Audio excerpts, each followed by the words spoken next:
Alice here for a quick, sweet science lesson on density, buoyancy, and CER, or claim, evidence, and reasoning, okay? So let's get started right away. Do you know what buoyancy is? Do you know what density is? Discuss it and see if you can figure it out.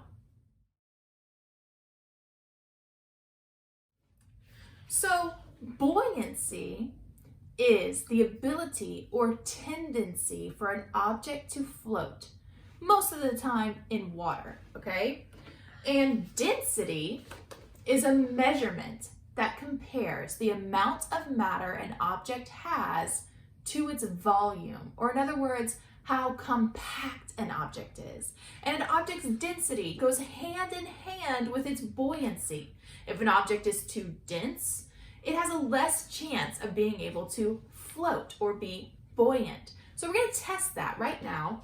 I have a golf ball and I have a sponge, okay? So let's talk about the differences between these two objects. A golf ball, very dense, solid, compact.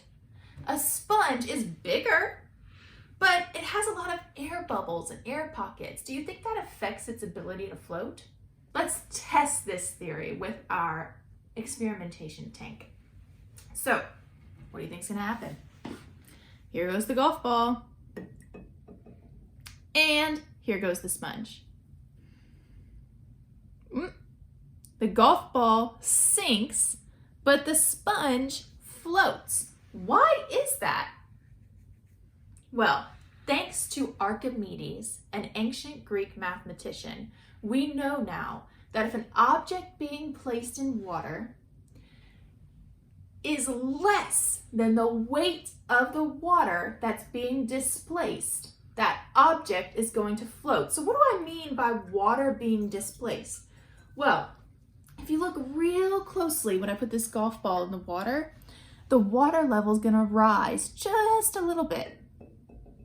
If you've ever noticed, when you get into a bathtub filled with water, or maybe a small swimming pool, the water is up to a certain amount, but when you get in, that water level rises. Because when you are getting in that water, the water has to go somewhere. The water is being displaced. And if we put an object in water that's heavier than that water that's being displaced, the object's gonna sink. If we put an object in that's lighter than the water that's being displaced, that object is going to float. So, using what we know about density and buoyancy, we're going to test out some different candies to see if they are going to sink or float. Before we go any further with our sweet science experiment, I want to teach you about CER, claim, evidence, and reasoning. Claim is the answer to a question, okay? It can be any question. Anytime we're answering a question, we're making a claim and giving our answer. What's your favorite color? My favorite color is purple. That's my claim. I claim my favorite color is purple. We can go a step further and add some evidence to that claim, okay? Evidence is the cold, hard facts. That's our data that supports our claim, okay? Why is purple my favorite color? I didn't just pick it out of thin air. Why is it my favorite color? And reasoning is the why and how that data supports my claim. The reasoning connects your evidence to your answer, okay? So, claim, evidence, reasoning, CER, very important in science these days. There's a huge push. We're not just making a hypothesis anymore. We have to have a scientific explanation and evidence and reasoning as to why we think what we do, okay? So let's practice. Let's practice using CER. Real quick, real fun. I want you to make a claim. What's your favorite candy? Give me some evidence. What's your reasoning? Practice using CER right now to answer the question, what is your favorite candy?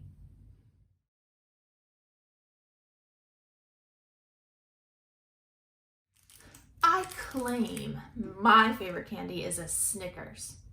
My evidence is that a Snickers has peanuts inside and caramel. My reasoning is since I love peanuts and caramel, I'm going to love a Snickers, and it's my favorite candy. How'd your CER go? Did you learn something new? Try it out with someone in your household or in your class. Practice using CER. It doesn't just have to be for science. It could be about anything. Make a claim about anything going on in the world. We're about to make a claim about whether a Snickers or a Three Musketeers is going to float or sink in the water. What do we know about a Three Musketeers? What's inside of it? I mean, it's science, right? Let's check it out. A Three Musketeers has a very light, airy nougat center. Science, right?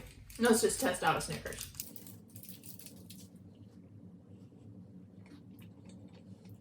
Snickers has a nougat center, but it also has peanuts and caramel. I wonder if that's going to affect its density or affect if it can float or sink. Let's try it out. I'm unwrapping my Three Musketeers.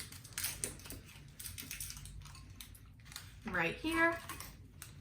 I'm unwrapping my Snickers. Okay. Now, as you can tell, this Three Musketeers and this Snickers, they're about almost exactly the same size. And in my two water bowls right here, we have almost the exact same amount of water.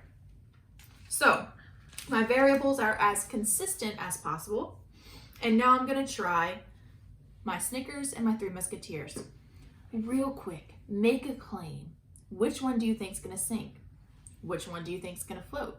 Are they both going to sink? Are they both going to float? Make a claim, provide some evidence, and give a reasoning.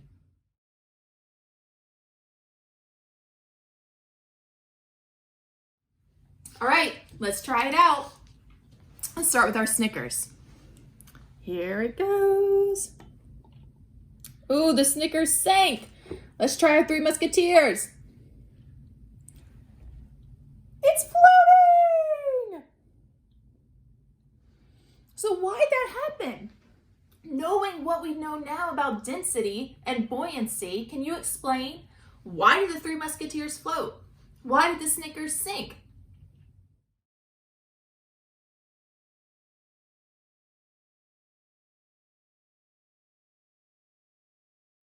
I can claim now that a Snickers bar is going to sink.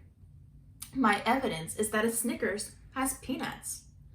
My reasoning is that since peanuts are dense and a Snickers is more compact than a Three Musketeers, the Snickers is going to sink.